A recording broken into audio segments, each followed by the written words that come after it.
no room for factionalism at any level in the party.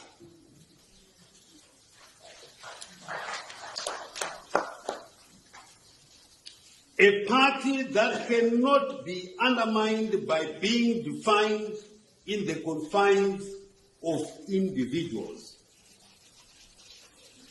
I repeat, no functionalism in the party. We are one, and we shall remain one. Hapana kuti uindlokuda uyalimudi. Tiriteseka. Our loyalty is not to individuals, but to the big agenda which is larger than us, that of the party and the people of Zimbabwe who are supreme. It is the party, it is the people of Zimbabwe that are supreme, not Yini Chiwenga. I will come and go. All right, respect for Mr. Chiwenga there. Really, he has my respect. You know, the 23rd mantra is finally being annihilated. Nobody wants to hear about it. I don't know these young boys who are jumping up and down, which includes Chinoma Chakaere too. The faction within ZANU PF is intensifying. I can see it right in front of us. Isn't that excites you, Zimbabweans? I'm getting excited, actually. You know, yeah, that's what we've been waiting for. When the real people look at each other and say, we need to fix this country. You know, this country does not belong to one person. It's a Zimbabwean country. I don't know why all of a sudden we have the dynasty. We have also President Emmerson Mnangagwa pushing the 2030. 2 terms. You are on record again confirming that there's no need for you to go beyond 2 terms. So what happened now? Why the thirst for extension? I just think it's about those that know that they can sell their skills in town. I'm talking about most of the people that were appointed as ministers, because we can see they're not delivering anything. There's a lot of corruption going on across the country. There's looting day in, day out. So for some reason, they know they have nothing to offer. So the only weapon they have is just hold on to the leader that is in power. So at least we can get some trinkets and jobs there. The time of getting job without the skills is gone. It's gone. Zimbabweans are taking back the power. And a respect for me, I'm going to say to Mr. Chiwenga, thank you for standing firm and say no one owns this country. No one. This country belongs to all Zimbabweans. You have my respect. But the question is, will people take him as the leader come 2028? But can he stand as a ZANU PF candidate against whoever that can be? But it makes sense. I mean, he was behind the 2017 coup, and also we know he was a general, so definitely he is aligning with the generals. And we also have heard that President Emmerson Mnangagwa has not created these one-power structures like he did with the FAS during the election, and and those people are the ones that are going back and forth and abducting and torturing all manner of things. Because I was asking a question when the guy had a presser, I said, I've never seen this face before. I've never seen actually Muchangwa out there holding a presser, and I've seen that majority of those well-known bigwigs within the ZANU PF structures are quiet, except the young boys that we are seeing. These are kids, man, who are talking. But anyway, it's getting wild for President Emmerson Mnangagwa, I must say. It's really getting wild because there's a message that has been sent out with Hopewell. He has been called him the crooked Emmerson. And people started asking questions. Some of them were laughing about it. There were conversations across social media, which includes X, because I'm like an X body. You know what I mean? And he said, why call him Crooked Emmerson? Why? Because you ask me questions. Why am I calling him Crooked Emmerson? This is what watching on. He said, I use that term because Crooked Emmerson is in it for the corruption, nothing else. In fact, we now know that he only wanted to be president in order to loot public funds and plunder the country's natural resources. Africa has never had a leader as pathetic as Crooked Emmerson. He uses violence against anyone who speaks out and employs the state apparatus to imprison them. He builds a network of criminal businesses in preparation for the moment he became president. I have spoken to African leaders who tell me that their counterparts have complained that Crooked Emmerson caused other presidents to facilitate deals for his criminal network. Can you please see so and so, he will request. He embarrasses the country. We have 2.5 women who die giving birth because he presides over the looting of money meant for hospitals. The biggest hospital in Zimbabwe only have one maternity theater, yet crooked Emmerson steals money meant for hospitals with his criminal network, a fact that has been proven time and time again.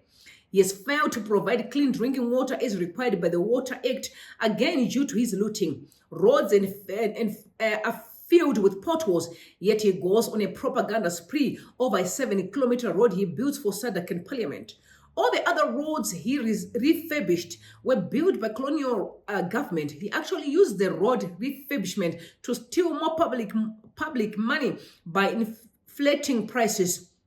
He even masterminded the looting of COVID-19 funds and jailed 3 times and as punishment for exposing that corruption. He uses a captured judiciary to reverse criminal trials involving his network. Crooked Emmerson is a menace and a danger to Zimbabwe's prospects for any form of prosperity. He seeks a 3rd term, yet doesn't care that the country have been without a single radiotherapy cancer machine for 3 years. He is a real mafia figure. He has created an atmosphere of fear to avoid being challenged and getting kickbacks on government loans. Who does that when your country has dilapidated hospitals? Crooked Emmerson is indifferent, and the longer he stays in power, the more Zimbabwe will suffer. He has made going to court pointless because the judiciary is compromised. Businesses are leaving the country because they have given up. He demands a cut from every deal. His people direct investors on which law firms, banks, and accounting firms to use because he has interest in all these firms. He is a criminal who should be prosecuted if it were possible, but he wants to die in power. Crooked Emmerson is a real tin pot dictator. He employs his relatives and friends in key positions who then facilitate the looting for him. There are no meaningful discussions in cabinet. He would have made all the decisions at his farm on weekends.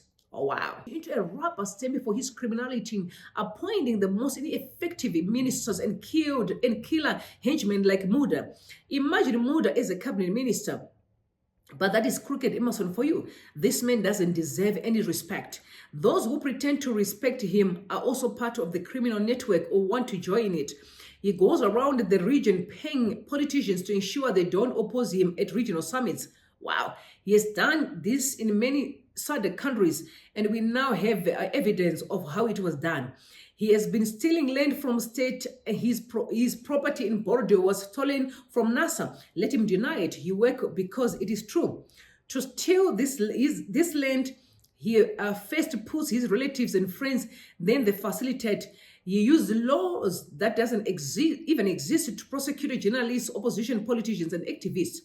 He likes luxury things. He flies around in private jets using taxpayers' money, and his henchmen do the same too. Robert Mugabe was bad, but he is a toddler compared to Crooked Emmerson. Mugabe was power mad. Crooked Emmerson is money mad. Any place with money, you will find him. Zimbabweans must fight this thug. Oh. All right, so formalizing your business is the only way to go in 2024. So if you're looking at expanding your portfolio, please do get hold of Owen on 0027-73302-1868 or owen.erdc@gmail.com. I said 0027-73302-1868 or email him on owen.erdc@gmail.com. And for further inquiries, please take a look at that flyer up there for more details. Guys, that's a lot. Hopewell said a lot of stuff. Wow. Right. Wow, guys, I do feel really for President Emmerson Mnangagwa, and I just want to say to those that surrounds him, sometimes it takes, truth for us to have the freedom that we need. So it is really important for you to look school needs as I said, say, we need to fix this country. Let's work together and make sure we build the Zimbabwe that we want. Because it is humiliating when a president is being so, exposed in such a way.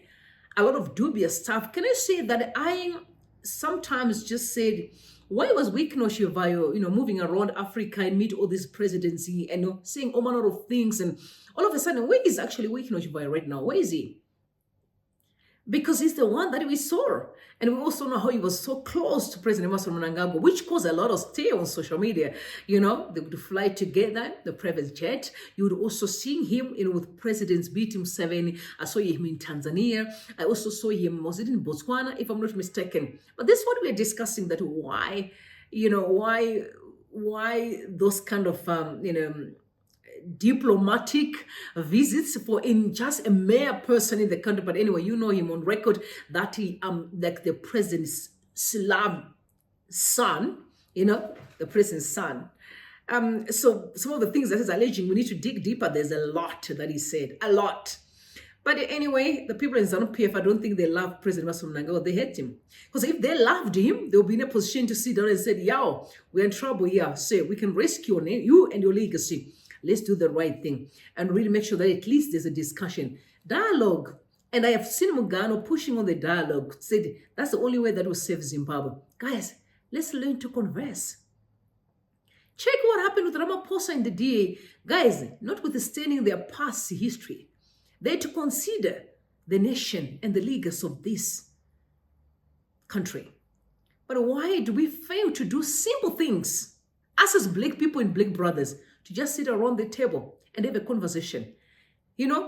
Agree to disagree. We don't have to like everything. We don't have to love each other. We don't even have to be friends. But for the sake of a nation to move forward, we can compromise, right? So I'm just hope that, people in ZANU PF will be in a position to really speak thoroughly and speak openly and honestly to President Emmerson Mnangagwa. But you had Chiwenga on record that no one, absolutely no one owns this country. This country belongs to all Zimbabweans. Wow, I'm like, sir, so then why are you allowing people to be abducted? You're not saying anything, Mr. Chiwenga? VP, stand up and put a stop to this wickedness and evil. Because this is what disdain such a beautiful country. Imagine tourists hearing that people are being abducted, tortured. Would they even want to visit, especially when they're being ejected from a plane at the airport? Yeah, this is quite very scary. And last time we also saw what happened with the gold mafia. What do you expect when we don't stand up for what's right as a country? This is actually very embarrassing. But you also know that being President Emmerson Mnangagwa, he's so stuck in the past. I heard him. Again, liberation blackmail. He's simply romancing this liberation narrative. But you've seen a lot of allegations, really deep. But by the way, remember, Hopewell is an investigative journalist. So they know all these networks because they work together with different countries. So whatever he's saying, I'm sure he's got the evidence. And we are waiting for that evidence to come out anyway. But with that being said, I want you to take a listen to President Emmerson Mnangagwa again, speaking about the liberation struggle. Go ahead. Remain vigilant and united across every sector of the society towards safeguarding, preserving and promoting our national interests as a country. Presently, there are concerted efforts to reverse the gains of our protracted liberation struggle. These attacks take many forms, including peddling falsehoods about our country. It is a shame that there is a deliberate and foreign-funded campaign which is void of the evident and unprecedented success milestones we are witnessing across every facet of our society and our economy in our country. Aren't you also tired about this liberation talks? It's like when he's dealing with Zimbabweans, President Emmerson Mnangagwa acts like he's dealing with kids. And he doesn't know that he's dealing with such a very, educated society, very intelligent society, very much thorough society that is actually sick and tired of blackmail. Sick and tired. All they want is a way forward. This country is to move forward. So honestly, this makes me like, I don't know what to say, but I also at the same time I understand that he's getting younger. It makes a lot of sense, you know. It makes it actually a rhyme with him, align with whatever that is in his mind. But I know as far as Zimbabwe is concerned, they're like, please stop wasting our time. We want to hear something different. And you also know, I don't know what's happened with the masses just sharing out on anything. But again, I don't blame them. It's a culture for us. When a person says something, when they say stupid things, you just clap your hands. You don't really have to say, what are they talking about really? Does it make sense to us? Does it that moves this country forward? No, we don't. But anyway, it's getting ugly, guys. I want to know what you think in the comment section. Please, if it's your first time, don't even forget to subscribe to the channel and make sure that you ring the bell. Join us as we're having our lives and conversations. Just check in and see what we've dropped this morning on our live section. Really looking at Ramaphosa and his relationship with the DA as well as the ZANU PF. It's going to be interesting days ahead. I love you all. May God bless you and may God bless Zimbabwe. See you later on and bye for now.